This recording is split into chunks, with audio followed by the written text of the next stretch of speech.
చెప్తారా? Praise the Lord. చిన్న ప్రార్థన చేసుకుందాం.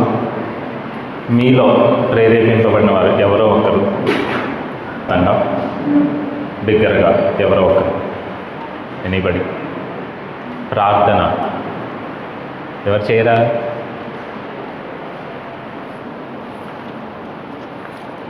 అవకాశం ఇచ్చినప్పుడు ఆడుకోవాలి. పాటలు పాడడానికి అవకాశం ఉందని అడుగుతారు. ప్రార్థన చేయండి ఎవరో ఒకరు.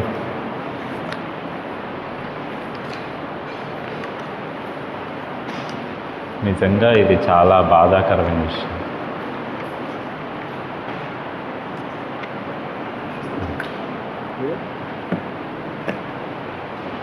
రైట్, నేనే చేస్తాను. కళ్ళు మూసుకోండి. మహాపరిశుద్ధుడా, మీకు స్తోత్రాలు నాయనా తండ్రి. నిన్నటి నుండి మీ ఆత్మ సారథ్యంలో మీ ఆలోచన ప్రకారంగా మమ్మల్ని నడిపిస్తూ వస్తూ ఉన్నారయ్యా. ఇదిగో ఈ రెండవ దినాన తండ్రి మరొకసారి మీ పక్షంగా నిలబడటానికి మీరు ఇచ్చిన కృప కొరకై మీకు స్తోత్రాలు తండ్రి. నన్ను మీకు సమర్పించుకుంటూ ఉన్నాను. మీ ఆత్మ సారథ్యంలో మీరు మాట్లాడండి. ఏ మాటలు మాట్లాడాలని ఉద్దేశించుకున్నారో నాయన నా తలంపులు ఎక్కడా కనబడకూడదయ్యా. కేవలం మీ ఆత్మ ద్వారా మీరు పలికించండి. మీ బిడ్డలకు ఏం నేర్పించాలని ఆశపడుతూ ఉన్నారు. మేము అవన్నిటిని నేర్చుకుని వాటి ప్రకారంగా మా జీవితాలలో మేము బ్రతకటానికి మీ ఆత్మ సహాయాన్ని మీ కృపను మాకు దయచేసి ముందున్న సమయాన్ని అంతటిని మీరే భారమెత్తి నడిపించమని యేసునామమున ప్రార్థిస్తున్నాము తండ్రి. ఆమేన్. రైట్, ఇంతసేపు మార్నింగ్ మనం ఒక క్లాస్ విన్నాం పరిశుద్ధాత్మ గురించి. సో చివరిలో అన్న ఒక మాట చెప్పారు కదా, పరిశుద్ధాత్మ ద్వారా నింపబడిన తర్వాత నెక్స్ట్ ప్లాన్ ఏంటి అంటే దేవుని పని చేయాలి. అసలు దేవుని పని అంటే ఏంటి? ఎవరైనా చెప్తారా? దేవుని పని అంటే ఏంటి? ఏమనుకుంటున్నారు? నిన్న కొంతమంది మీరు ఏ పని చేస్తారని అడిగినప్పుడు కొంతమంది మినిస్ట్రీ పరిచయం చేస్తామని చెప్పారు. అసలు దేవుని పని అంటే ఏంటి? మీరు ఎందుకని రెస్పాండ్ కావట్లేదు? అమ్మ వినపడట్లేదు. Okay, super. ఎందుకో మరి నా 2 క్లాసులు కూడా లంచ్కి ముందే పెట్టారు. అటు పక్క నుండి స్మెల్ వస్తుంది. అక్కడ కూర్చుంటే ఆకలి అవుతుంది. ఈయన ఎప్పుడెప్పుడు ముగిస్తాడా, ఎప్పుడెప్పుడు తినడానికి వెళ్దామా అన్నట్టుగా అయిపోయింది. రైట్, ఈరోజు తొందరగానే ముగించడానికి ప్రయత్నం చేస్తాను. ఒకసారి చూద్దాం అసలు దేవుని పని అంటే ఏంటి. సిస్టర్ చాలా బాగా ఆన్సర్ చెప్పారు. థ్యాంక్స్ అమ్మ. మనలో చాలామందికి దేవుని పని చేయాలి, నేను కూడా దేవుని పనిలో వాడబడాలి అనే ఆశ ఉంటుంది. అలాంటి ఆశ కలిగిన వాళ్ళే మ్యాక్సిమం ఈ సెమినార్కి వస్తారని మా ఆశ. రైట్, అసలు దేవుని పని అంటే ఏంటో చూద్దాం. దానికంటే ముందుగా ఈ లోకంలో మనం ఏ పని చేయాలన్నా, ఏ జాబ్ మనం చేయాలన్నా కూడా ఒక క్వాలిఫికేషన్ అనేది అవసరం. క్వాలిఫికేషన్ లేకుండా ఎవరు కూడా మనల్ని జాబ్లోకి తీసుకోరు. కొన్ని ఇంటర్వ్యూస్ ఉంటాయి, కొన్ని రిటర్న్ టెస్టులు ఉంటాయి, ఈ మధ్య వర్చువల్ టెస్టులు, రకరకాలైన టెస్టులు ఉంటాయి. ఆ టెస్టులతో పాటు కూడా క్వాలిఫికేషన్ అనేది చాలా ఇంపార్టెంట్. క్వాలిఫికేషన్ లేకుండా, ఈ డిగ్రీ సర్టిఫికెట్ లేకుండా మనకి ఎవరు కూడా జాబ్ ఇవ్వరు. సో దేవుని పని చేయాలంటే కూడా ఒక క్వాలిఫికేషన్ కావాలి. అదేంటో చెప్తారా? నాకన్నా లాస్ట్లో చెప్పారు ఒక మాట. రైట్, పరిశుద్ధాత్మ చేత నడిపించబడాలి. ఇక్కడ ఒక మాట మీకు కనబడుతుంది. ఆ రెఫరెన్స్ చూసి చదువుతారు ఒకసారి. ఎఫ్ఎస్సీలకు రాసిన పత్రిక 1:13 అండ్ 4:30.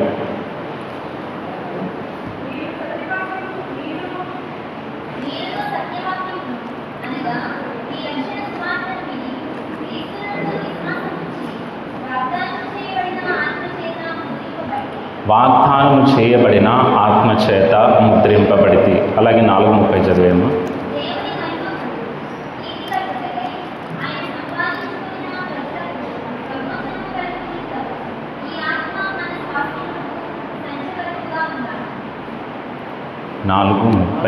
దేవుని పరిశుద్ధాత్మను దుఃఖపరచకు,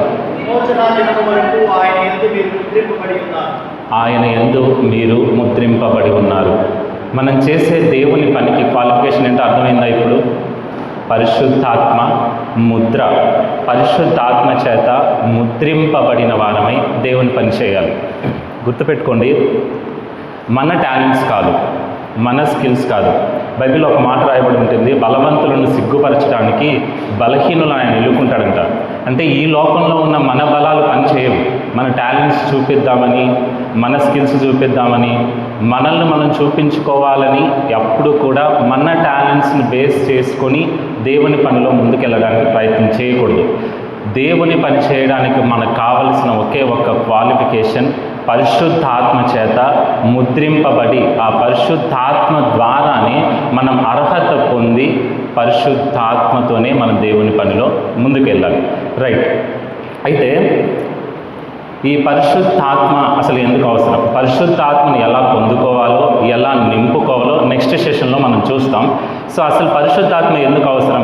ఒక జాబ్ చేయడానికి వాళ్ళు ఏదైనా సర్టిఫికేట్ క్వాలిఫికేషన్ అడిగారంటే, ఫర్ సపోజ్ ఐటీ జాబ్ చేయాలంటే సిఎస్సి వాళ్ళని ప్రిఫర్ చేస్తారు. ఇప్పుడు కరోనా తర్వాత సిచ్యువేషన్ మారిపోయింది అనుకోండి, ఐటీ జాబ్ చేయాలంటే సిఎస్సి ఆర్ ఈసీ వాళ్ళని ప్రిఫర్ చేస్తారు. ఎందుకంటే వాళ్ళకి ఆల్రెడీ బీటెక్లో సాఫ్ట్వేర్ స్కిల్స్ అనేవి కొన్ని సబ్జెక్టులుగా ఉండి ఆల్రెడీ వాళ్ళకి ఆ స్కిల్స్ ఉంటాయి కాబట్టి వాళ్ళని రెఫర్ చేస్తారు. సో మనం దేవుని పని చేయాలంటే మన క్వాలిఫికేషన్ పరిశుద్ధాత్మని. అసలు పరిశుద్ధాత్మ ఎందుకు? ఇందాకన్నా ఒక పాయింట్లో చెప్పారు అన్నమాట, పరిశుద్ధాత్మ ఎందుకు.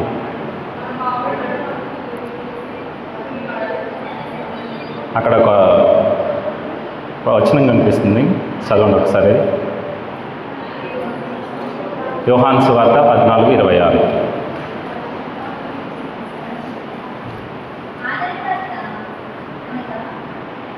ఆదరణకర్త అనగా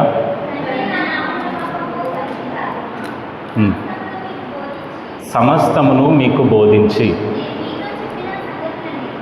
నేను మీతో చెప్పిన సంగతులన్నిటినీ మీకు జ్ఞాపకం చేయను. పరిశుద్ధాత్మ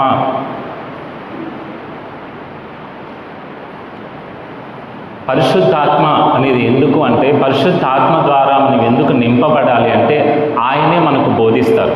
కొన్నిసార్లు మనం ఇట్లా నిలబడినప్పుడు ఏం మాట్లాడాలో కూడా కొన్నిసార్లు అర్థం కాదు. మన ఆలోచనలు అక్కడ పెట్టామనుకోండి, మనకు అర్థం కాదు. పరిశుద్ధాత్మని మనం దేవుని పనిలో ఏం చేయాలో ఆయనే మనకు బోధిస్తారు. ఎవరితో ఎలా మాట్లాడాలో, ఎలా ప్రవర్తించాలో, ఏ సమయంలో ఎలా చేయాలో, ఏ సమయంలో ఎలా ప్రవర్తించాలో పరిశుద్ధాత్మ ద్వారానే అవి మనకు బోధింపబడతాయి. కొంతమందిని చూడండి, ఎలాంటి సిచ్యువేషన్ అయినా సరే అర్థం చేసుకొని ముందుకు వెళ్ళగలిగే స్కిల్స్ ఉంటాయి కొంతమందికి. అది ఎలా వస్తుంది? పరిశుద్ధాత్మ ద్వారానే వస్తుంది. పరిశుద్ధాత్మ లేకపోతే మూర్ఖులుగా తయారైపోతారు. ఎవరితో ఎలా మాట్లాడాలో కొంతమంది తెలియదు. ఏ సిచ్యువేషన్ వచ్చినా సరే ఒకే రకంగా ఉంటారు. ఏదో ఒక చోట నేను ఒక జోక్ చూసింది. అదేంటంటే, ఏదైనా సరే నవ్వుతూ చెప్పాలి. ఎప్పుడైనా చూసారా? ఏదైనా సరే నవ్వుతూ చెప్పాలి అని ఎవరో ఒకరికి చెప్తే చావు వార్త కూడా చల్లగా వచ్చి నవ్వుతూ చెప్పిందంట. అలా ఉంటుంది. సో సమయోచితమైన జ్ఞానం అంటారు. ఆ సమయోచితమైన జ్ఞానం పరిశుద్ధాత్మ ద్వారానే మనకు వస్తుంది. అప్పుడే మనం ఎవరితో ఎలా మాట్లాడాలో, ఎవరిని ఎలా గౌరవించాలో, ఎవరితో ఎలా డీల్ చేయాలో, ఏ సిచ్యువేషన్ ఎలా ట్రీట్ చేయాలో ఆ పరిశుద్ధాత్మ ద్వారానే మనకు బోధింపబడుతుంది. అందుకే క్రిస్టియన్స్ ఇంత గొప్పగా ఉండటానికి ఏదైనా సరే వాళ్ళు సిచ్యువేషన్ని బేస్ చేసుకుని థింక్ చేస్తారు. కాబట్టే ఎన్ని రకాలైన వస్తువులు క్రియేట్ చేయగలిగిన ఆ నాలెడ్జ్ వాళ్ళకు వస్తుంది. అది ఎవరి ద్వారా బోధింపబడుతుందంటే పరిశుద్ధాత్మ ద్వారానే. నెక్స్ట్ ఇంకా పరిశుద్ధాత్మ మనకి ఎందుకంటే, ఇందాక అన్న ఒక మాట చెప్పారు, పరిశుద్ధాత్మని మనల్ని నడిపిస్తాడు అని. మన బలం మనల్ని నడిపించదు. మన ముందు వెనక ఉన్న డబ్బు మనల్ని నడిపించదు. ఏ రికమెండేషన్స్ కూడా, ఏ వారసత్వం కూడా దేవుని పనిలో పని చేయదు. మనకు కావాల్సింది ఏంటంటే పరిశుద్ధాత్మ. ఆ పరిశుద్ధాత్మ ద్వారా మనం నడిపించబడితేనే దేవుని పనిని కరెక్ట్గా మనం చేయగలుగుతాం. పరిశుద్ధాత్మ లేకుండా, ఆయన మనకు బోధించకుండా మన బోధనలు అక్కడ ఉంటే అవి పనిచేయవు. మన ఆలోచనలు ఎప్పుడూ కూడా పనిచేయవు. ఎందుకంటే మన ఆలోచనలకు దేవుని ఆలోచనలకు చాలా డిఫరెన్స్ ఉంది. సో పరిశుద్ధాత్మ ద్వారా మనం నింపబడాలి. పరిశుద్ధాత్మ ద్వారా మనం ముద్రింపబడాలి. ఆ పరిశుద్ధాత్మని మనకి ఎలా చేయాలో, ఏం చేయాలో, ఏం చెప్పాలో ఆయన బోధిస్తారు. ఆ తర్వాత ఆయనే మనల్ని నడిపిస్తారు. ఎంతోమంది దేవుని ద్వారా నడిపించబడాలని ఆశపడి, ఇది దేవుని ద్వారానే నడిపించబడింది అని ఆలోచించి వాళ్ళ ఆలోచనలు అక్కడ పెట్టి సంఘాలు స్టార్ట్ చేసిన వాళ్ళు, దేవుని పని స్టార్ట్ చేసిన వాళ్ళు, మధ్యలో అర్ధాంతంగా ముగించేసిన వాళ్ళు కూడా ఉన్నారు.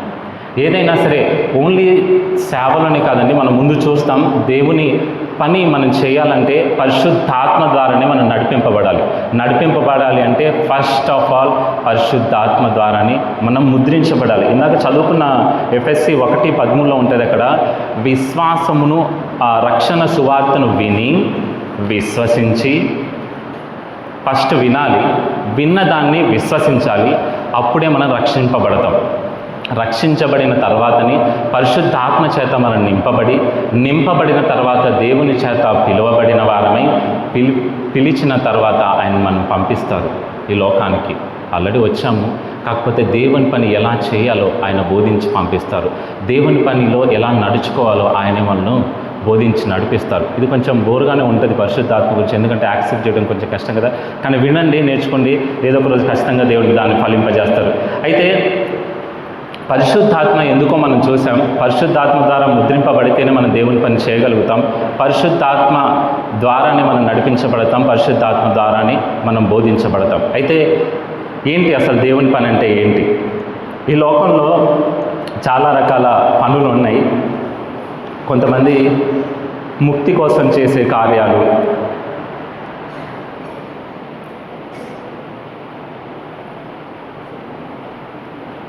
రైట్. ఈ లోకంలో చాలా పనులు ఉన్నాయి. కొంతమందిని మనం చూస్తే దాన ధర్మాలు, ఫుడ్ పంచడం, లేదంటే కొంతమంది ట్రస్టులు పెట్టి చేస్తూ ఉంటారు. అయితే ఆ పనికి దేవుని పనికి ఏంటి డిఫరెన్స్? ఇక్కడ ఆల్మోస్ట్ మీకు అర్థమైపోతుంది. దేవుని పనికి ఇక్కడ మనం లోకంలో జరిగే సాధారణ ఆ సేవలకు డిఫరెన్స్ ఏంటి అంటే, ధర్మకార్యాలు, దాన ధర్మాలు చాలామంది కూడా ఎందుకు చేస్తారంటే, హిందువులైతే మెయిన్గా పుణ్యం కోసం చేస్తారు. ఎందుకంటే వాళ్ళ ఆ పుస్తకాల్లో ఏముంటుందంటే, మన పాపాల కంటే పుణ్యాలు ఎక్కువగా ఉంటే మనం వాళ్ళ భాషలో స్వర్గానికి వెళ్ళిపోతాం, పాపాల కంటే పుణ్యాల కౌంట్ ఎక్కువగా ఉంటే స్వర్గానికి వెళ్ళిపోతామని చెప్పి పుణ్యం కోసం చేస్తారు చాలామంది దాన ధర్మాలు, కార్యాలు. ఇంకొంతమంది ఏం చేస్తారంటే కొన్ని ట్రస్ట్స్కి ఫండ్స్ రిలీజ్ చేస్తూ ఉంటారు. ఈ మధ్య ఒకటి వచ్చింది ట్యాక్స్ రిలాక్సేషన్ అని. కొంతమంది ఎందుకు చేస్తారు తెలుసా? ఐటీ రిటర్న్స్లో ఫైల్ చేసుకోవడానికి ట్రస్టీస్కి కనుక ఫండ్ ఇస్తే అది మరలా తిరిగి ఐటీ రిటర్న్స్ మనం క్లెయిమ్ చేసుకున్నప్పుడు ఆ అమౌంట్ రిటర్న్ వస్తుంది. ఐటీ వాళ్ళకు బాగా తెలిసి ఉంటుంది, మీకు ఐడియా ఉందిలే. కొంతమంది దాన్ని కూడా దాన ధర్మాలు చేసే వాళ్ళు ఉన్నారు. సో ఈ లోకంలో దాన ధర్మాలు ఏది చేసినా కూడా మన కోసం, మన స్వార్థం కోసం. ఈ మధ్య కొంతమంది యూట్యూబ్లో ఫేమస్ అవ్వడానికి అక్కడ రోడ్డు మీద ఫుడ్ ప్యాకెట్లు పంచి ఆ ఫోటోలు తీసుకొని వాటిని అప్లోడ్ చేసి దాని ద్వారా డబ్బు సంపాదిస్తారు. ఏదైనా సరే ఒక రిటర్న్ ఎక్స్పెక్టేషన్ అనేది ఈ లోకంలో ఉన్న సేవలకు ఉంటుంది. కానీ దేవుని పనిలో ఎలాంటి రిటర్న్ ఎక్స్పెక్టేషన్ ఉండదు. ఒకటి ఉంది, అదేంటో మీకు చూపిస్తాను అది కూడా. అలాగే ఇంకా కొంతమంది చెప్పాను కదా పుణ్యం కోసం, ఇంకొంతమంది దేనికోసం చేస్తారంటే ఫేమస్ అవ్వడానికి, బాగా ఫేమస్ అయిపోవాలని కూడా కొంతమంది చేస్తారు. సో వాళ్ళ స్వార్థం కోసం మాత్రమే దేవుని పని చేస్తారు. అయితే ఈ లోకంలో ఉన్న కార్యాలు చేస్తారు. అయితే దేవుని పని అనేది ఏది ఆశించకుండా చేసేది. ఎందుకో తెలుసా? ఈ లోకంలో వాళ్ళు చేసే పనుల ద్వారా వాళ్ళు రక్షింపబడాలని, అంటే పుణ్యం పొందుకొని స్వర్గంలోకి వెళ్ళాలని చేసే పనుల ద్వారా వారు రక్షణ కోరుకుంటున్నారు. కానీ దేవుని పని ఎలాంటిదో తెలుసా? ఆల్రెడీ మీరు రక్షింపబడ్డారు కాబట్టి దేవుని పని చేయాలి. వాళ్ళు చేసే పనుల ద్వారా రక్షణను కోరుకుంటున్నారు, కానీ మీరు రక్షింపబడిన వారు కాబట్టి దేవుని పని చేయాలి. ఒక మాటను చూద్దామా? ఎఫ్ఎస్సి 2:10 అక్కడ ఇక్కడ రాసి పెట్టాను. మరియు వాటి యందు మనము నడుచుకొనవలెనని దేవుడు ముందుగా సత్క్రియలు చేయుటకై, మంచి పనులు చేయుటకై ఆల్రెడీ దేవుడు మనల్ని సిద్ధపరచుకున్నాడు. మీకు ఇచ్చిన రక్షణను బట్టే మనం దేవుని కార్యాలు చేయాలి. రక్షణ కోసం చేసేదైతే ఈ లోక సంబంధమైన సేవ. కానీ దేవుని పని ఎలాంటిది అంటే ఆల్రెడీ రక్షింపబడిన వారం కాబట్టే మనం దేవుని పని చేయాలి. ఇంకొక మాట చూపిస్తాను చూడండి, కొలసీలకు రాసిన పత్రిక 3:23. ప్రభువు వలన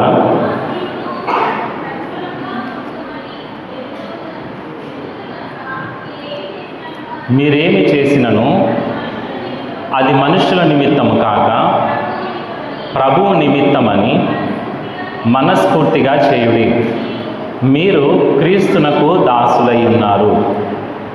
ప్రభువు వలన స్వాస్థ్యము పొందుదుమని ఎరుగుదుము గనుక.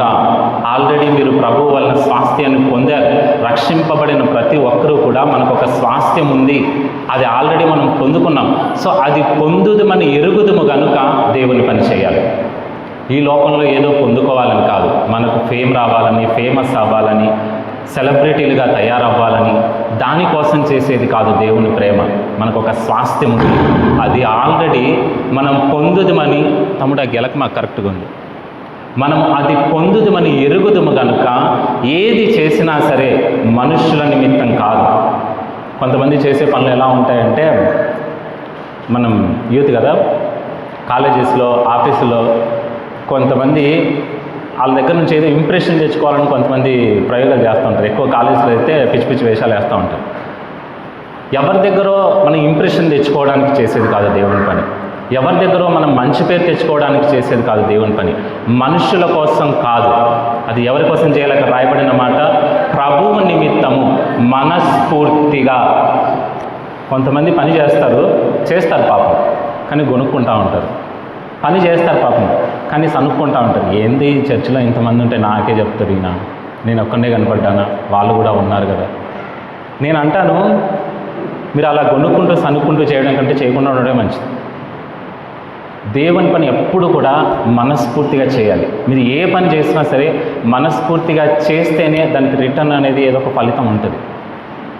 చేస్తే చేయండి, లేదంటే ఆపేయండి, కానీ మనస్ఫూర్తిగా ఏదో కొనుక్కుంటా సనుక్కుంటా మీరు చేసే జాబ్ అయినా సరే, ఏదైనా సరే మనస్ఫూర్తిగా చేయండి. అది మనుష్యుల నిమిత్తము కాక దేవుని నిమిత్తము, దేవుని మాత్రమే దృష్టిలో పెట్టుకొని, ఆల్రెడీ మనకు ఒక స్వాస్థ్యం ఉంది, దాన్ని ఎరుగుదుము కనుక అది దృష్టిలో పెట్టుకొని మనం దేవుని పని చేయాలి. రైట్, ఇంతవరకు బాగానే ఉంది. అసలు దేవుని పని అంటే ఏంటి?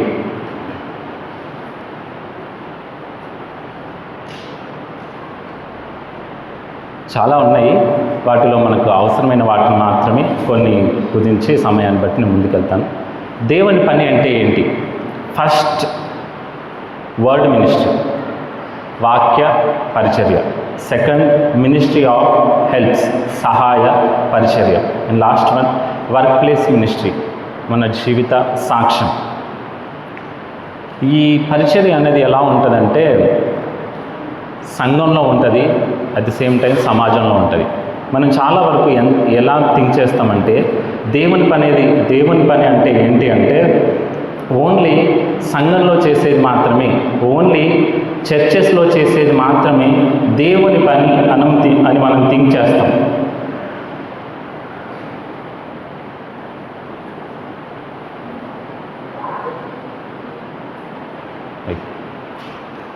మన ఆలోచన ఇప్పటివరకు ఎలా ఉంటుందంటే, దేవుని పని అంటే ఏదో కొంతమంది చర్చెస్లో ఆల్రెడీ వాళ్ళు నియమింపబడిన వాళ్ళు, అభిషేకింపబడిన వాళ్ళు, అలాంటి వాళ్ళు మాత్రమే చేయాలి, అలాంటి వాళ్ళు మాత్రమే ఇది చేయాలి. సంఘంలో చేసేది మొత్తం మనం చేసేది కాదు, మనకు సంబంధం లేదు.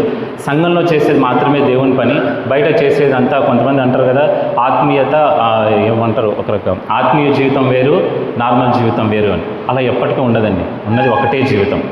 ఆ జీవితంలో మీరు ఏది చేసినా సరే, పరిశుద్ధాత్మ ద్వారా మీరు ఏది చేసినా సరే అది దేవుని పని. అదేంటో అది ఎలా అవుతుందో మనం చూద్దాం.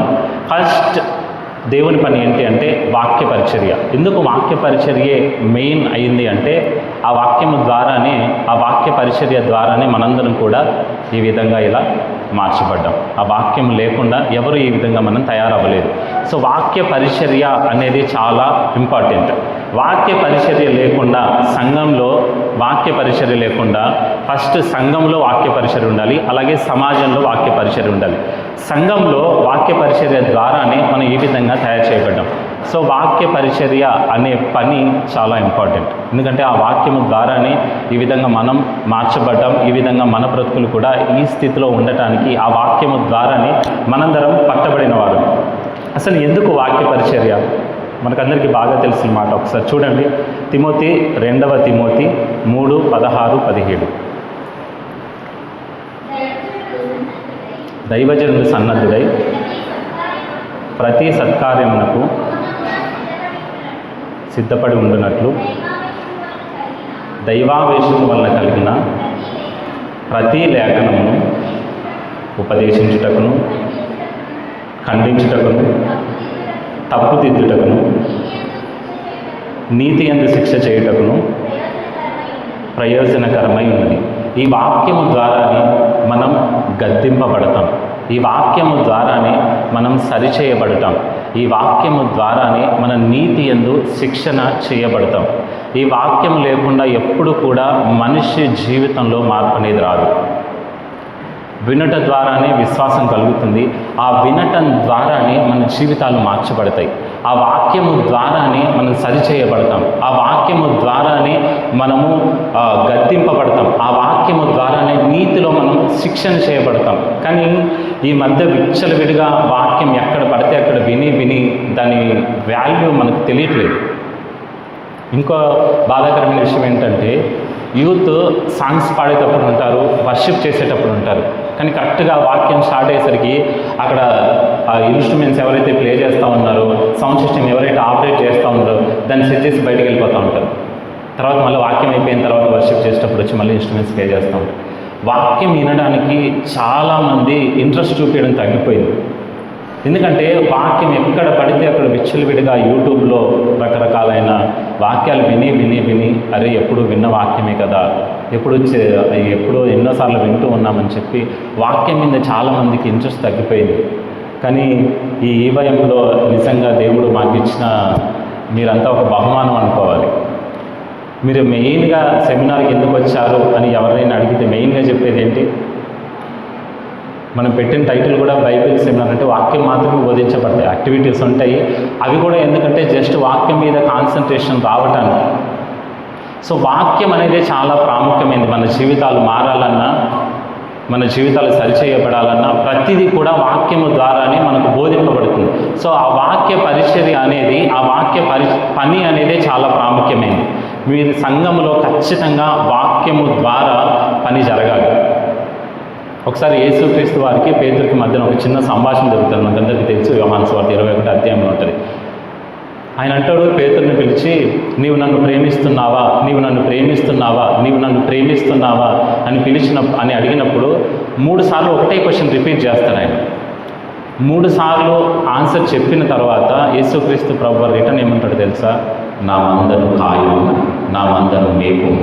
దేని చేత మేపాలి? వాక్యం చేత. ఎందుకంటే అది ఆత్మీయ ఆహారం. ఖచ్చితంగా సంఘంలో పరిచర్య చేసేవాళ్ళు వాక్యము చేతనే వారిని మేపాలి. సత్య వాక్యము చేతనే వారిని మేపాలి. ఆ వాక్యం చేతనే వారిని కాయాలి. ఈ మధ్య రకరకాలైన వాక్యాలు వచ్చేసాయి, రకరకాలైన డాక్టరీన్స్ వచ్చేసాయి. అవి ఎట్లా వచ్చాయంటే వాళ్ళ ఆలోచన నుంచి పుట్టినవి. కానీ నిజమైన ఆత్మీయ ఆహారం వాక్య ఆలోచన నుండి పుట్టాలి. మీకు ఒక సంఘాన్ని మీకు అప్పగించినప్పుడు, మీకు ఒక మందను దేవుడు మీకు అప్పగించినప్పుడు ఖచ్చితంగా వాక్యము ద్వారానే వాళ్ళని మేపాలి. కొంతమంది చూడండి, ఎన్నో సంవత్సరాలుగా చర్చికి వెళ్తూ ఉంటారు, కానీ సరిగా వాక్యాన్ని పంచలేక గొర్రెలు అసలు తప్పిపోయే పరిస్థితులు అయ్యాయి. చాలామంది ఆ వాక్యంలో నిలబడలేక తట్టుకోలేని పరిస్థితులు, ఆ వాక్యం వారిని బలపరచలేక. దానికి కారణం ఎవరంటే సేవకులే. ఒకవేళ మనం కూడా దేవుని చిత్తంలో అలాంటి పరిచయం ఒకవేళ చేయాల్సి వస్తుందేమో, వాక్యాన్ని కరెక్ట్గా నేర్చుకొని ఆ వాక్యము ద్వారానే వాళ్ళని మనం మేపాలి. ఖచ్చితంగా వాక్య పరిచర్య అనేది చాలా ఇంపార్టెంట్. ఇది సంఘంలో జరిగే వాక్య పరిచర్య. ఇంకొకటి సమాజంలో జరిగే వాక్య పరిచర్య. దేవుని మాటలు ఎంతమంది సమాజంలో చెబుతూ ఉన్నారు? సమాజంలో చెప్పడం అంటే వీధుల్లో నిలబడి ఏదో సువార్త చేయడం ఒకటే కాదు. మీకు తెలిసిన వాళ్ళకి, మీ ఫ్రెండ్స్కి, లేదంటే మీ ఆఫీసర్స్కి ఎంతవరకు దేవుని మాటలు చెప్తూ ఉన్నారు? దీంట్లోనే గాస్పెల్ అనే టాపిక్ కూడా వస్తుంది. ఎంతమంది సువార్తను ప్రకటిస్తూ ఉన్నారు? అదే అసలైన దేవుని పని. దీని మొత్తం కాన్సెప్ట్ ఏదంటే, మీరు ఏది చేసినా సరే దాని ద్వారా సువార్త ప్రకటింపబడాలి. ఫస్ట్ వచ్చేసి డైరెక్ట్ మినిస్ట్రీ, అదే వాక్య పరిచర్య. డైరెక్ట్గా సువార్తను ప్రకటించడం దేవుని పని. మెయిన్ ఏంటంటే ఆయన అంటాడు కదా, సర్వలోకమునకు వెళ్ళి సువార్తను ప్రకటించుడి, యేసుక్రీస్తు నామంలోనూ తండ్రి కుమార పరిశుద్ధ ఆత్మ నామంలోనూ బాప్తిస్మం ఇయ్యండి అని. అది మనకు అప్పగింపబడిన గొప్ప పని. మీరు ఏ పని చేసినా సరే దాని ద్వారా సువార్త ప్రకటింపబడాలి. దాంట్లో మొట్టమొదటిది డైరెక్ట్ మినిస్ట్రీ, వాక్య పరిచర్య. ఎంతమంది సువార్త చెబుతూ ఉన్నారు? దేవుని కృపను బట్టి లాస్ట్ ఇయర్ మనం ఒకసారి వెళ్ళాము. నేను రాలేదనుకోండి, నాకు అంత అదృష్టం రాలేదప్పుడు. సో ఎంతమంది సువార్తను ప్రకటించడానికి ఎంతమంది సువార్తను ప్రకటిస్తూ ఉన్నారు? గంటలు గంటలు ఫోన్లు మాట్లాడుతున్నాం, గంటలు గంటలు చాటింగ్లు చేస్తాం. నన్ను కూడా కలుపుకొని చెప్తున్నాను. ఏదో ప్రతిదీ మాట్లాడడానికి మనకు టైం ఉంటుంది, కానీ దేవుని పని మాట్లాడడానికి, దేవుని గురించి మాట్లాడడానికి మనకు టైం ఉంది. ఆలోచించుకోండి, ఎంతమంది దేవుని సువార్తను మాటల ద్వారా ప్రకటిస్తూ ఉన్నారు. సంఘంలో వాక్యం చెప్పడం ఒకటే కాదండి, ఇక్కడ బల దగ్గర నిలబడి చెప్పడం ఒకటే కాదు. సంఘంలో మహా అంటే కొంతమందికి సేవకుడు చెప్పగలుగుతాడేమో, కానీ మనం ఎంతమందికి సువార్త ప్రకటించగలం? మీ జీవితంలో ఎంతమందిని దేవుడు మీకు పరిచయం చేశాడు? ఎంతమందిని దేవుడు మీ కళ్ళ ఎదుట ప్రతి దినం ఆయన ప్రత్యక్షపరుస్తూ ఉన్నాడు? కానీ ఎంతమందికి మనం దేవుని మాటలు చెప్పగలుగుతూ ఉన్నాం? ఎంతమందికి మనం సువార్తను ప్రకటించగలుగుతూ ఉన్నాం? ఆలోచించండి. మొదటి పని డైరెక్ట్ మినిస్ట్రీ, వాక్య పరిచర్య. ఆ వాక్య పరిచర్య ద్వారానే మనం మార్చబడ్డాం. ఆ వాక్య పరిచర్య ద్వారానే మనం కూడా పరిచర్య చేయాలి. అట్ ది సేమ్ టైం ఎంతమందికి వీలైతే అంతమందికి దేవుని మాటలు చెప్పి, ఎందుకంటే మనకు వాళ్ళు బాధలు పంచుకున్నప్పుడు, మనం బాధలో ఉన్నప్పుడు ఏ మాట ద్వారా మనం ఆదరింపబడ్డామో ఖచ్చితంగా వాళ్ళ బాధలో ఉన్నప్పుడు కూడా ఆ మాట ఆదరిస్తుందా, ఆదరించదా? ఆదరిస్తుంది కదా. సో అలాంటి సిచ్యువేషన్, వాళ్ళు బాధలు షేర్ చేసుకున్నప్పుడు నీకు నేను ఉన్నాను, నేను చూసుకుంటాను ఇలాంటి చెప్పండి. దేవుడు ఉన్నాడు, దేవుడు చూసుకుంటాడు, దేవుడు ముందు నేను నడిపిస్తాడు. ఆ మాటల ద్వారా వాళ్ళు బలపరచబడితే ఏ మాట వాళ్ళని పట్టుకుంటుందో మనకు తెలియదు కదా. సో ఖచ్చితంగా వాళ్ళు బాధలో ఉన్నప్పుడు వాక్యం చేత ఆదరించబడడానికి, వాళ్ళ అవసరంలో ఉన్నప్పుడు వాక్యం చేత వాళ్ళ అవసరాలు తీర్చడానికి ప్రయత్నం చేయండి. సో ఆ వాక్య పరిచర్య చేసే వాళ్ళు ఎలా ఉండాలో ఒకసారి చూసుకుందాం. అక్కడ రాయబడిన మాట, నేను అక్కడ ఆల్రెడీ రెఫరెన్స్ ఉంది, టైం లేదు కాబట్టి నేను చదివేస్తున్నాను. నేను మీ ఆత్మలకు సంతోషంతో వ్యయపరుచుకున్నాను. యాక్చువల్గా అక్కడ ఉంటుంది మనల్ని మనం వ్యయపరుచుకోవాలి అని. వాక్య పరిచర్య చేసే వాళ్ళు ఎలా ఉండాలంటే వాళ్ళని వ్యయపరుచుకోవాలి. విశ్వాసుల వ్యయాన్ని కోరుకోవడం మాత్రమే కాదు, విశ్వాసుల వ్యయాలను తీసుకొని కొంతమంది ప్రజెంట్ డేస్లో దాంతో లగ్జరీ లైఫ్ ఎంజాయ్ చేస్తున్న వాళ్ళు కూడా ఉన్నారు. కార్పొరేట్ సేవకులు కూడా తయారైపోయారు. సో అది మాత్రమే కాదు, అసలైన వాక్య పరిచర్య సేవ చేసేవాళ్ళు ఎలా ఉండాలి అంటే వాళ్ళు వ్యయపరుచుకోవాలి, మనల్ని మనం వ్యయపరుచుకోవాలి. వ్యయపరుచుకోవడం, ఖర్చు చేయడం అంటే డబ్బు ఒకటే కాదు, మన సమయాన్ని, మన బలాన్ని, మన శరీరంలో ఉన్న శక్తిని, ప్రతిదీ కూడా దేవుని పనిలో వ్యయపరుచుకోవాలి. నాకు జగదీష్ని చూసినప్పుడు చాలాసార్లు అనిపిస్తూ ఉంటుంది, ఏంటి ఇలా ఉన్నాడు, ఎలా వస్తుంది ఇంత శక్తి అని చెప్పినట్టుగా మనోడికి ఉన్నంత ఓపిక లేదండి. ఆ ఓపిక ఎలా వస్తుందో మరి. ఏదైనా సరే మన శరీరంలో ఉన్న ఓపికైనా, మన వ్యయమైనా, మన సమయమైనా దాన్ని మనం వ్యయపరుచుకోవాలి. ఇతరుల వ్యయాల్ని తినే రకంగా కాదు. మనల్ని మనం వ్యయపరుచుకున్నప్పుడే దేవుడు మనల్ని వాడుకుంటాడు. మనం అప్పగించుకోకుండా, మనం సమర్పించుకోకుండా దేవా నన్ను వాడుకో అని దేవుడు పిలిచినప్పుడు నాకు ఆ పని ఉంది, ఈ పని ఉంది అని చెప్పి వాడుకుంటాడు ఆయన. సో మనల్ని మనం వ్యయపరుచుకున్నప్పుడే దేవుని పనిలో మనం ముందుకు వెళ్ళగలుగుతాం. దేవుని పని ద్వారానే ఆయన వాక్యము ప్రకటించడం మొట్టమొదటి మినిస్ట్రీ. ఫస్ట్ పని డైరెక్ట్ మినిస్ట్రీ, అదే వాక్య పరిచర్య. సంఘంలో వాక్య పరిచర్య జరగాలి, సమాజంలో వాక్య పరిచర్య జరగాలి. ఒక మాట రాయబడి ఉంటుంది, ప్రతి మనుష్యుణ్ణి క్రీస్తు యేసు ఎదుట సంపూర్ణముగా నేను నిలవబెట్టబడాలని ప్రయాసపడుతున్నాను. మనం చేసే పని ఫైనల్ ఏంటంటే ప్రతి మనుష్యుణ్ణి సంపూర్ణంగా దేవుని ఎదుట నిలబెట్టాలంటే వాక్య పరిచర్య అనేది ఖచ్చితంగా జరగాలి. రెండవదిగా మనం చూద్దాం, సమయం లేదు కాబట్టి నేను ఫాస్ట్గా ముందుకు వెళ్తాను. రెండవది సహాయ పరిచర్య, మినిస్ట్రీ ఆఫ్ హెల్ప్స్. ఇక్కడ ఒక 3 మాటలు మీకు కనబడుతూ ఉన్నాయి. కింద నుండి చూస్తున్నారా, పైనుండి చూస్తున్నారా? స్టెప్స్ ఎప్పుడు కింద నుండి ఎక్కుతామో పైనుండి కింద దిగుతామో? ఫస్ట్ కింద నుండి. సో కింద నుండి చూడండి. సాల్వేషన్. విలియం బూత్ అనే సేవకుడు, ఆయన లండన్లో ఒక మురికి వాడల్లో ఆయన పరిచర్య చేసేటప్పుడు ఈ కాన్సెప్ట్ని కనిపెట్టాడు. ఇప్పుడు కూడా వాళ్ళ మినిస్ట్రీ ఉంది, ఐ థింక్ అది సాల్వేషన్ మినిస్ట్రీ. వాళ్ళు ఫాలో అయ్యే ఒక ఫార్ములా ఇది. దాన్ని బేస్ చేసుకొని నేను కూడా ఇది మీ ముందుకు తీసుకుని వచ్చాను. ఫస్ట్ సూప్ అంటే ఏంటి? సూప్ తాగారా ఎవరన్నా? సూప్ అంటే ఫుడ్, ఒక ఫుడ్ ఐటమ్. తర్వాత సోప్, స్నానం చేశారు అందరూ, ఫ్రెష్ వచ్చింది. సోప్. నెక్స్ట్ వచ్చేసి సాల్వేషన్. మన పనిలో మెయిన్ కాన్సెప్ట్ ఏంటి? సువార్త ప్రకటించడం. సాల్వేషన్ అంటే రక్షణ తీసుకుని రావడం. డైరెక్ట్గా మనం మనుషుల్ని పిలిచేసి అరే పోచవరానికి సువార్త చెప్తాంటే వస్తాడా? రాడు. సో దానికి ఒక ప్రాసెస్ ఉంటుంది. ఆ ప్రాసెస్ సూప్. ఫుడ్ అనేది ఒక అవసరం. సో ఒక వ్యక్తికి మనం సువార్త ప్రకటించాలి అంటే ఫస్ట్ వాళ్ళ అవసరాలను తీర్చాలి. ఎంతోమంది మిషనరీస్ ఇండియాకి వచ్చారు, భారతదేశానికి వచ్చారు సువార్త ప్రకటించడానికి. వాళ్ళు వచ్చి డైరెక్ట్గా వాక్యాన్ని ప్రకటించలేదు. ఫస్ట్ ఏం చేశారు వాళ్ళు? ఫస్ట్ ఏం చేశారంటే ఇక్కడున్న ప్రజల అవసరాలు ఏంటో తెలుసుకున్నారు. ఆ తర్వాత ఇక్కడున్న పరిస్థితులు ఏంటో తెలుసుకున్నారు. వీళ్ళకి ఏం అవసరం అది తెలుసుకున్నారు. ఆ అవసరాలు తీర్చి మనుషులను ఆకర్షించుకొని మనుషులను గ్యాదర్ చేసి ఆ తర్వాతే స్వార్థను ప్రకటించారు. మీరు ఏ వ్యక్తికైనా స్వార్థను ప్రకటించాలంటే ఫస్ట్ వాళ్ళ అవసరం ఏంటో తెలుసుకోండి. ప్రతి మనిషికి ఏదో ఒక అవసరం ఉంటుంది. ఒకవేళ డబ్బున్న వాళ్ళకు కూడా ఒక అవసరం ఉంటుంది, మనశ్శాంతి. సో ప్రతి మనిషి కూడా ఏదో ఒక అవసరం, వాళ్ళ అవసరాలు ఏంటో ముందు తెలుసుకోండి. దాన్ని మీరు ఫుల్ఫిల్ చేయడానికి ప్రయత్నం చేయండి. ఆ అవసరాలు తీర్చి ఆ తర్వాతే మనం సువార్తను ప్రకటించాలి. అవసరాలు తీర్చకుండా మన సువార్తను ప్రకటించలేము. ఫస్ట్ వాళ్ళ అవసరాలు ఏంటో తెలుసుకోండి. కొంతమందికి ప్రార్థన అనే అవసరత కూడా ఉంటుంది. ఒకవేళ మనం కొన్నిసార్లు డబ్బు ఇవ్వలేకపోయినా సరే ప్రార్థన చేయగలం కదా. ప్రార్థన చేయండి. ఒకవేళ మనం ఒక వ్యక్తికి సువార్త ప్రకటించాలి అంటే వాళ్ళు వినే పరిస్థితిలో లేకపోతే ప్రార్థన ద్వారా కూడా అది సాధ్యమవుతుంది.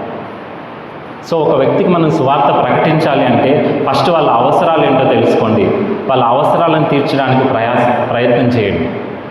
కొంతమంది ఆర్థికంగా అవసరం ఉండొచ్చు, కొంతమందికి ఆహారం అవసరం ఉండొచ్చు, కొంతమందికి మానసిక స్థితిలో ఉండి మోటివేషన్ అవసరమై ఉండొచ్చు. మీరు మోటివేట్ చేయదు, వాక్యం ద్వారా మోటివేట్ చేయండి. మనం మోటివేట్ చేస్తే మళ్ళీ మన మీద ఇంప్రెషన్ వచ్చేస్తుంది. మన మీద ఇంప్రెషన్ ఎప్పటికీ రాకూడదు. నాకు వీడు ఉన్నారులే అనే థాట్ వాళ్ళకి రాకూడదు. నాకు ఏదైనా సరే దేవుడు ఉన్నారులే అనేటట్టుగా మనం వాళ్ళని తయారు చేయాలి. అర్థమైందా నా కాన్సెప్ట్? నీకు నేనున్నాను అనే ఐడియా వాళ్ళకి రాకూడదు. దేవుడు ఉన్నాడు అనేటట్టుగా వాళ్ళని తయారు చేయాలి. అలా చేయాలంటే వాక్యం ద్వారానే వాళ్ళని బలపరచాలి. ఫస్ట్ వాళ్ళ అవసరాలను తీర్చడానికి ప్రయత్నించండి. నెక్స్ట్ రెండవది సోప్. సోప్ దేనికి యూజ్ చేస్తాం మనం? క్లీన్లెస్, పరిశుభ్రత. పరిశుభ్రత లేకుండా పరిశుద్ధత రాదు. పరిశుభ్రత లేకుండా పరిశుద్ధత రాదు. మనలో ఉన్న మలినాన్ని మనం పరిశుభ్రపరుచుకోకుండా పరిశుద్ధత అనేది రాదు. సో అందుకని పరిశుభ్రత ద్వారా ఒక రెస్పెక్ట్ వస్తుంది, ఒక డిగ్నిటీ వస్తుంది. అందుకని వాళ్ళు మిషనరీస్ ఏం చేశారంటే కొన్ని స్కూల్స్, కొన్ని హాస్పిటల్స్ వాళ్ళు ఫస్ట్ కట్టారు. ఆ స్కూల్స్ ఎందుకు కట్టారంటే ఒక పరిశుద్ధత, ఒక క్రమశిక్షణ అనేది నేర్పడానికి.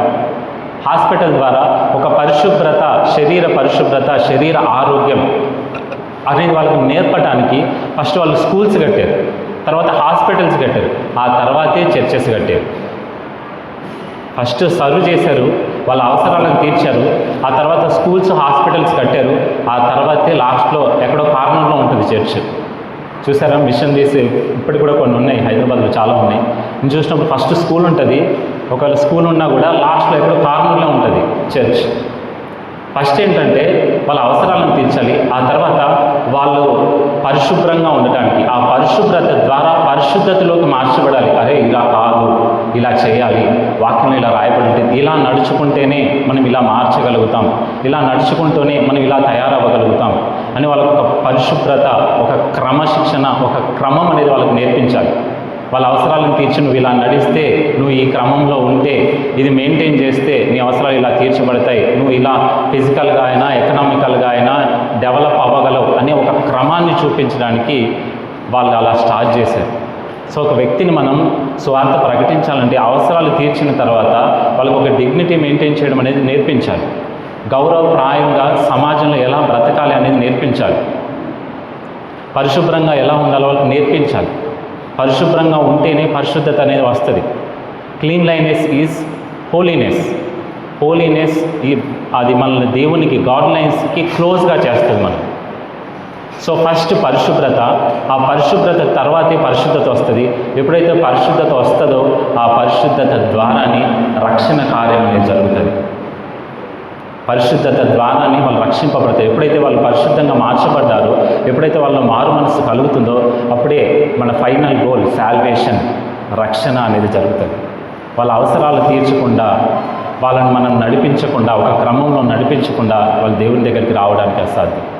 సో ఫస్ట్ ఎవరినైనా మీరు మీ పాయింట్ ఆఫ్ వ్యూలో పెట్టుకొని వీళ్ళని మేము రక్షించాలి, వీళ్ళు నశించిపోకూడదు అని మీరు ఒకవేళ ఆశిస్తే కనుక వాళ్ళ అవసరాలు ఏంటో తెలుసుకోండి. ఆ విధంగా సహాయపడటానికి ప్రయత్నించండి.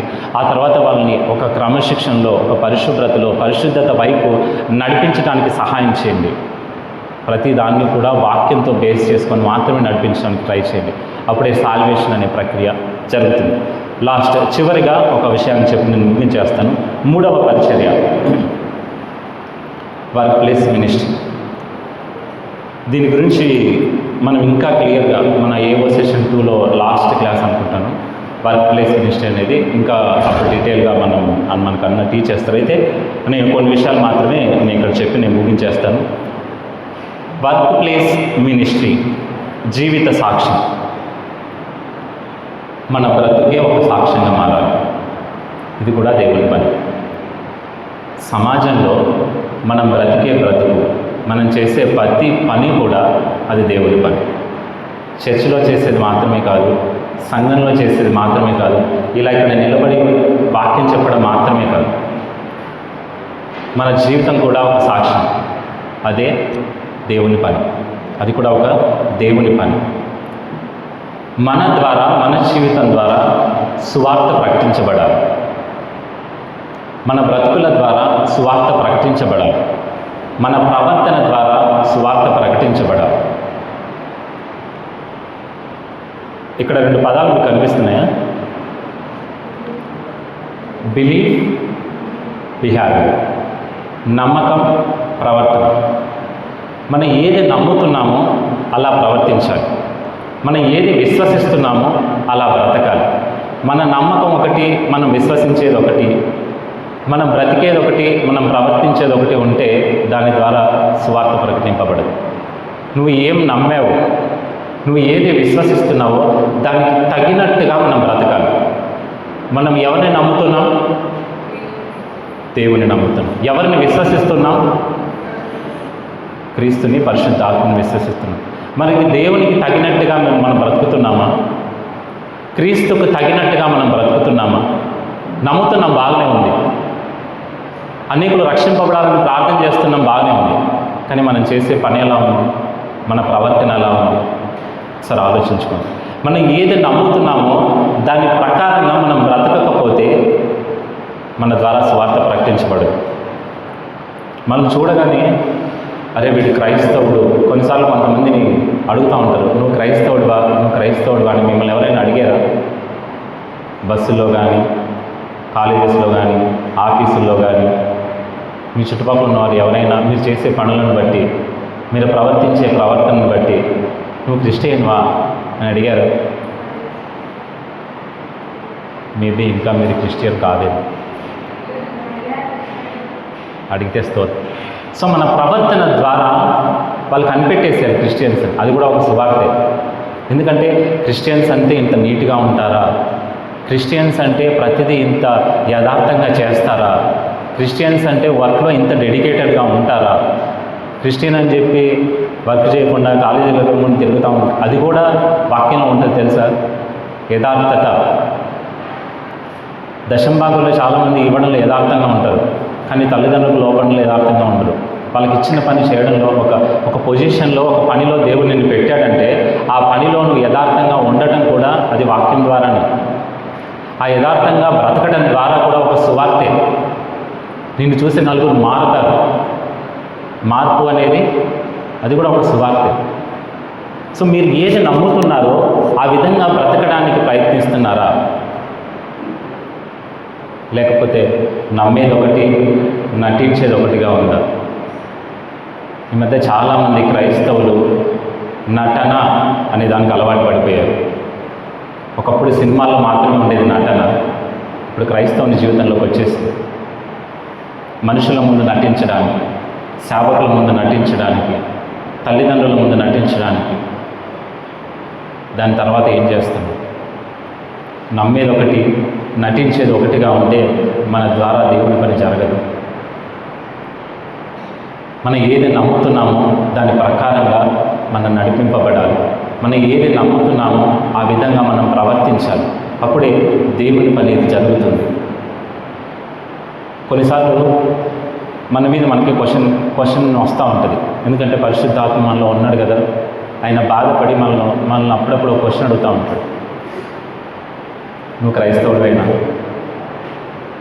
అసలు నువ్వేంటి ఈ పని చేయడం ఏంటి, నేనేంటి ఇది చూడడం ఏంటి అని మీకు ఎప్పుడైనా మీకు క్వశ్చన్ వచ్చిందా? ఆలోచించుకోండి. మనం ఏది నమ్మామో, ఏ వాక్యం చేత మనం పట్టబడ్డామో ఆ వాక్య ప్రకారంగా మనం బ్రతకకపోతే, ఆ వాక్య ప్రకారంగా మనం జీవించకపోతే, మనం నమ్మిన దాని ప్రకారంగా మనం బ్రతకకపోతే మన ద్వారా సువార్త ప్రకటింపబడదు. మన ద్వారా ఇంకొకరు మారాలంటే వాక్యం చెప్పాల్సిన అవసరం లేదు. బైబిల్లో ఒక మాట ఉంటుంది, ఒక స్త్రీ పురుషుణ్ణి రాబట్టుకోవాలంటే, దేవుని దగ్గరికి నడిపించుకోవాలంటే తన ప్రవర్తన ద్వారా అది సాధ్యం అంట. మనం చాలాసార్లు విన్నాం ఈ మాట. మన ప్రవర్తన ద్వారా ఒక వ్యక్తిని మార్చగలం. వాక్యాలు చెప్పాల్సిన అవసరం లేదు, చెప్పాలి, కానీ ఫస్ట్ మన ప్రవర్తన కరెక్ట్గా ఉండాలి. మనం డైరెక్ట్ వెళ్ళి వాక్యం చెప్పే ఉంటాం, నువ్వే సరిగలవు, నువ్వే నాకు చెప్పేది అంటారా అనరా? ఖచ్చితంగా అంటారు. సో ఫస్ట్ మనం కరెక్ట్గా ఉండాలి. ఆ వాక్య ప్రకారంగా మనం నమ్మిన దాని ప్రకారంగా మనం ప్రవర్తించాలి. ఆ ప్రకారంగా మారాలి. Believe, behave, become. మీరు ఏది నమ్మారో అలా ప్రవర్తించాలి. అలా ప్రవర్తించి ఆ ప్రవర్తన ప్రకారంగా మారాలి. అప్పుడే అనేకులు మార్చబడతారు. మనం బిలీవ్ చేసిన దాన్ని మనం బిహేవ్ చేస్తే వాళ్ళు కూడా బికమ్ అవుతారు, ఖచ్చితంగా మార్చబడతారు. సో మన ప్రవర్తన ద్వారా సువార్త ప్రకటింపబడాలి. మన ప్రవర్తన ద్వారా దేవుని పని జరగాలి. ఒక మాటను చూపించేసి నేను ముగిస్తేస్తాను. కొరింథీయులకు రాసిన 2వ పత్రిక 3:2-3 వచనం ఒకసారి చదవండి.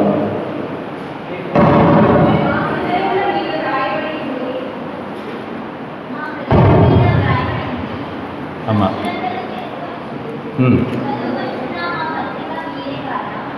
మా పత్రిక మీరే కారా, రాత్రి పలక మీద కానీ సిరాతో కానీ రాయబడక మెత్తని హృదయంలో అను పలకల మీద జీవం గల దేవుని ఆత్మతోనూ మా పరిచర్య మూలముగా వ్రాయబడిన క్రీస్తు పత్రికలై ఉన్నారని మీకు తేటపరచుచున్నాం.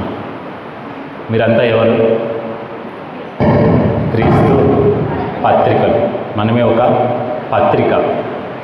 మన ద్వారా అనేకులు మార్చబడాలి. మనల్ని అనేక మంది చదువుతూ ఉన్నారు, మనల్ని అనేక మంది అబ్జర్వ్ చేస్తూ ఉన్నారు, మనల్ని అనేక మంది చూస్తూ ఉన్నారు.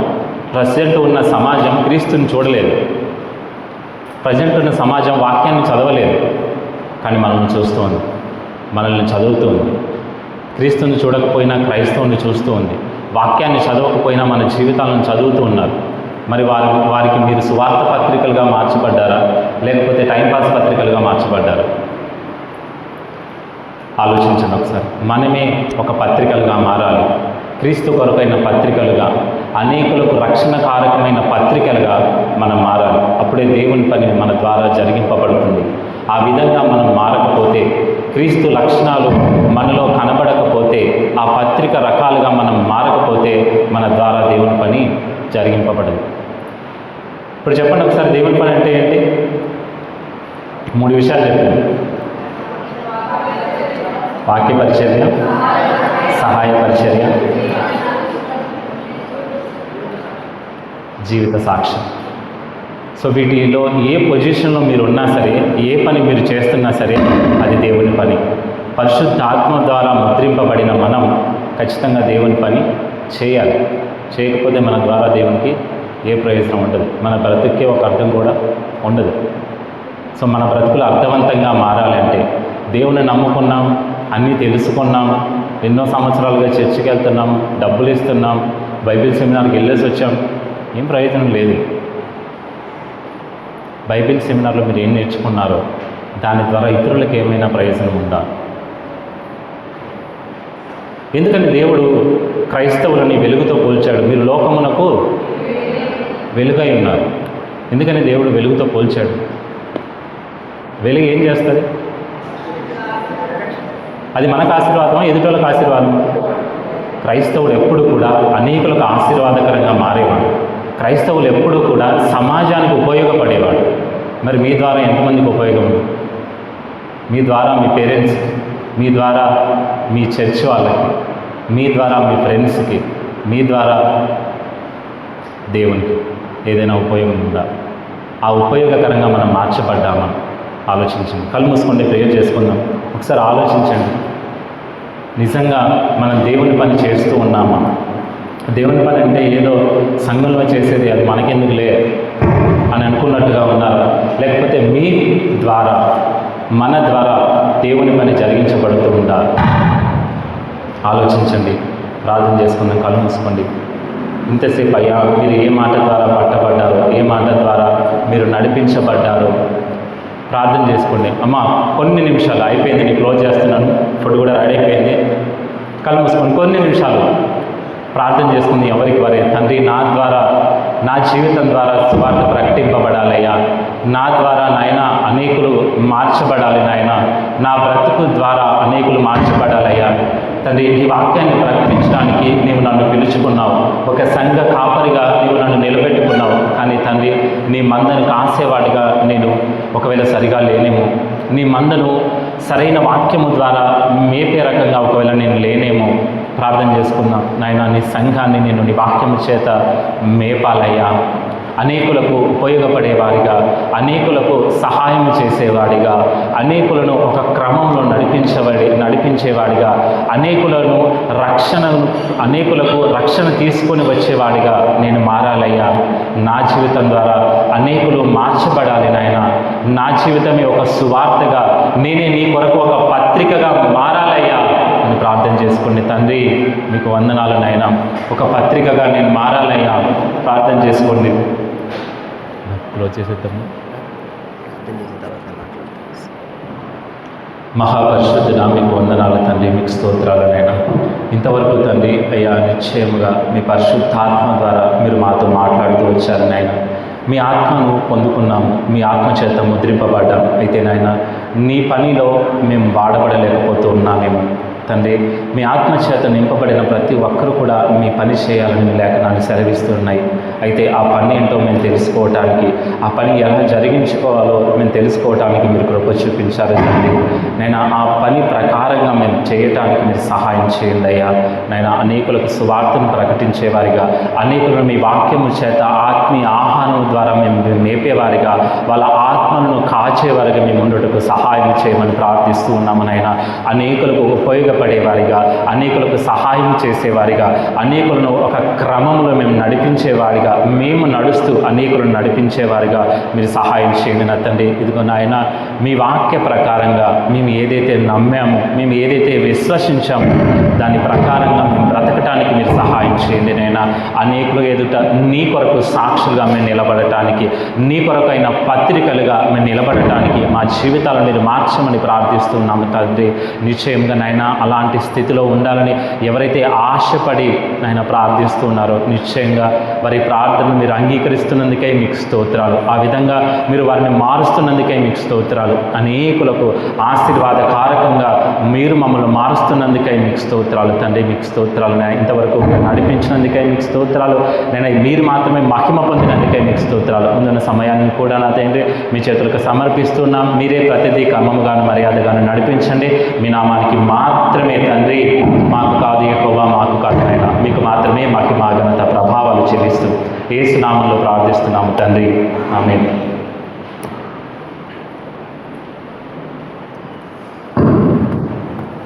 Thank you Satish. నేను అనుకుంటున్నాను ఈ 2 రోజుల్లో పరిశుద్ధాత్మ గురించి ఒక అవగాహన మీకు రావాలని మేము ఆశపడ్డాం, మాకు పోలేదే.